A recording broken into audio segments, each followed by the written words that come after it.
You're listening to EPN, the ePodcast Network. Welcome to Enterprise Radio, the signature show of EPN, the Entrepreneur Podcast Network, your channel for exclusive interviews with entrepreneurs, small business owners, and some of the world's top executives who share business strategies and insights that can all help you build your business, leading to your business success. And now, broadcasting from anywhere between Brazil, South America to Los Angeles, California, it is your host, Eric Dye. This is Eric Dye, and once again, welcome to Enterprise Radio, a part of EPN, the Entrepreneur Podcast Network. Today we are speaking with Mr. Matt Erickson, Director of Marketing at National Positions, a full-service digital marketing agency in Westlake Village, California. Mr. Erickson, a pleasure to have you with us today on Enterprise Radio. Oh, it's a pleasure to be here. Thanks so much for having me. I appreciate it. And you're most welcome, and certainly a lot we can learn from what you have to share with us today. So as we know, SEO is such a big subject. If a business could only focus on a few areas of SEO, what should those be? It is a big subject. I mean, if you could only focus on a few, I'll break these down, but I would say, your content development, your technical, your site speed, and your mobile. So, SEO is still based on the content, you create and how people react to that content. So how long that content keeps people on your site and the action people will take after consuming that content. So, content people find valuable, like industry tips and tricks that can be used by your audience, content that's written in a simple format that your audience can understand, limiting that jargon to a minimum if possible, and video content that people will actually want to watch. All of these should be key areas of your SEO content when you're focusing on your SEO. When it comes to your technical and your site speed, making sure your site is technically sound and is not damaging your site speed. The longer your site takes to load, and we're talking milliseconds, the higher the chance your visitors are going to bounce out and look for another site, find someone else who has the answers they want. We're in a very immediate gratification kind of world. We hate wasting any amount of time. So anything that can be done to speed up your site should be a focus as well. And then finally, we have your mobile website. Our mobile traffic, the data's there. It's no joke. It can't be an afterthought when it comes to your SEO. There has been a lot of talk from Google about them splitting their search index between mobile-friendly, mobile-optimized sites and desktop sites. So if you've invested a lot of time in your desktop site, but you haven't put the same amount of time and care into your mobile site, this is likely it's gonna hurt you in search. You're not gonna show up in those mobile search rankings. Google also just announced just recently their speed update surrounding mobile. So this is officially making mobile speed a ranking factor as well. So when locking down your mobile site's performance, again, you want to make sure that your site speed is a priority. And if I can throw this in, as a bonus tip, I guess somewhere to focus would be your local market in your SEO content. In search, especially on mobile, your results are going to default to your local market, your local geography. So taking advantage of your local search results with content that's contextually aimed at your local market is something to seriously consider. Awesome information. And keeping with the subject of SEO and content, how does voice technology factor into all this? Voice is really it's a crazy growing interesting area, both in terms of SEO and building your brand. On the SEO side, more people, including myself, they're asking their phones for information more often. Where can I buy a pair of white Nikes? How do I change my Facebook privacy settings? What's the best way to market my business in 2018? And the way we speak a search is naturally different from the way that we would type a search. So when we create content for voice search, we really need to focus on making it contextually rich and more conversational to take advantage of people searching this way. And additionally, on the branding side, voice opens up just a plethora of other branding and marketing opportunities, like creating your own podcast, like this one, or creating an Alexa skill if that works for your brand. What it really comes down to is that using voice is faster, and consuming voice content like podcasts, it allows us to multitask. We don't need to stop what we're doing and focus like we do when we watch a piece of video content. So overall, businesses and marketers, they need to realize that the use of voice search and consuming voice-based content, it's just getting started, and it's not going to go away anytime soon. And now is probably the best time to start experimenting with ways that they can capitalize on it. So moving from SEO to the SEM side, or search engine marketing, should brands be more focused on platforms like Google Ads or alternatives like Facebook ads? The Google versus Facebook. This is it's a constant debate, even amongst people here in our office. And the honest answer is you should be using the one that works best for your business and your brand. It might sound like a cop out answer, but it's true. But there are some considerations for each of these platforms. I mean, let's say if you're just getting started, you should really know what kind of budget investment you can make overall.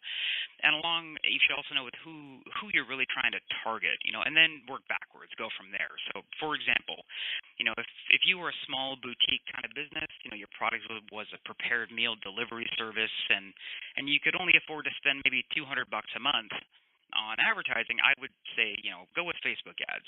You can build and test a couple of ads over a couple of weeks with $50 or $100, and then you can invest the remaining spend into the ad or ads that are working best.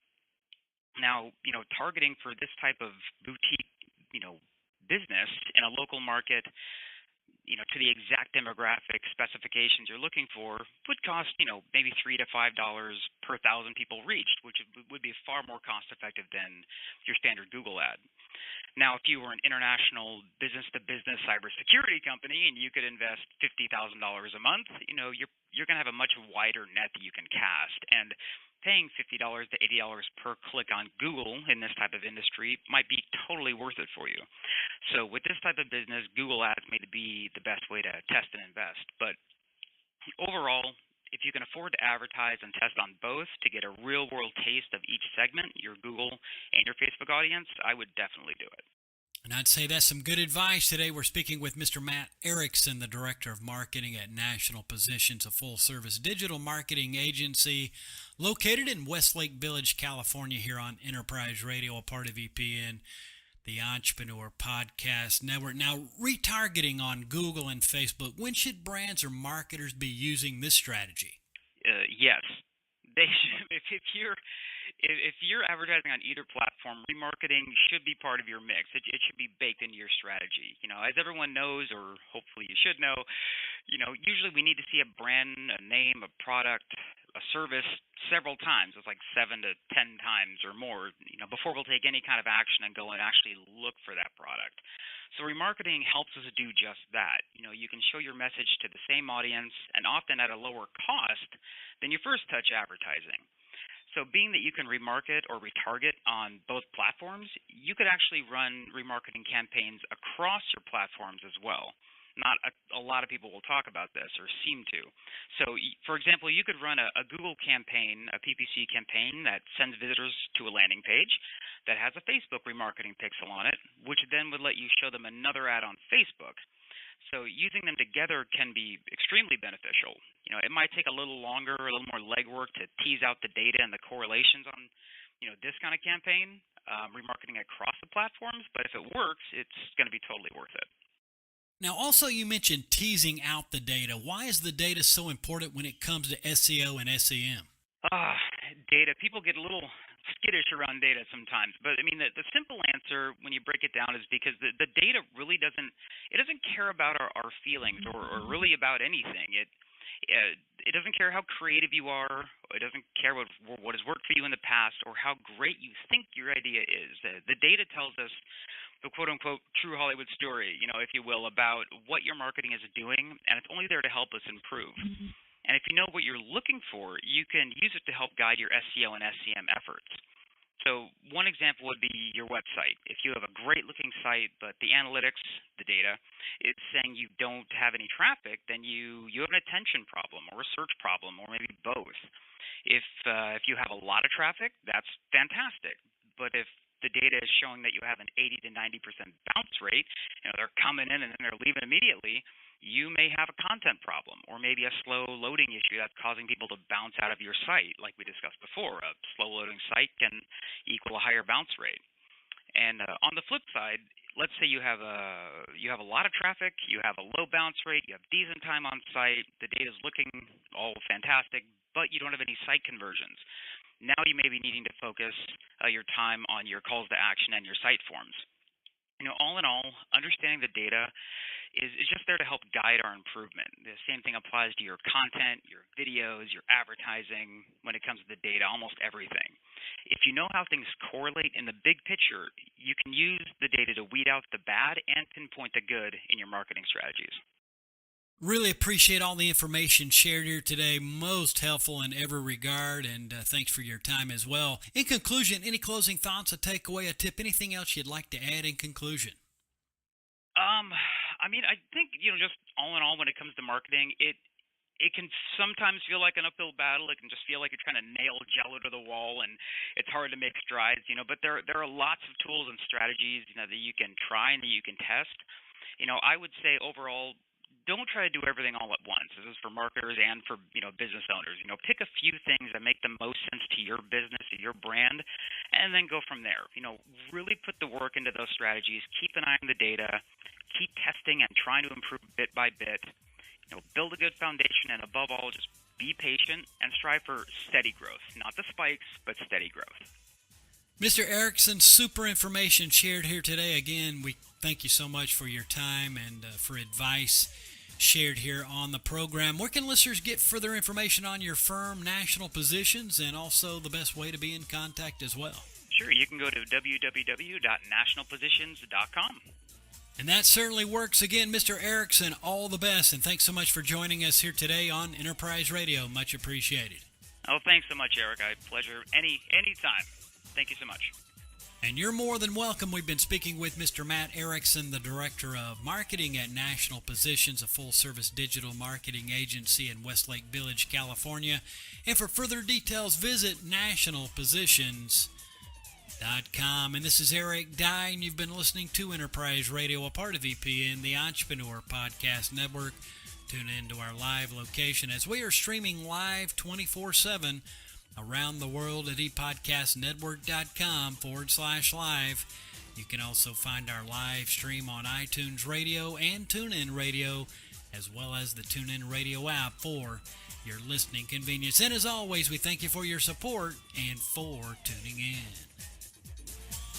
Thanks again for listening to Enterprise Radio here on the Entrepreneur Podcast Network. To subscribe for future programming, simply visit ePodcastNetwork.com.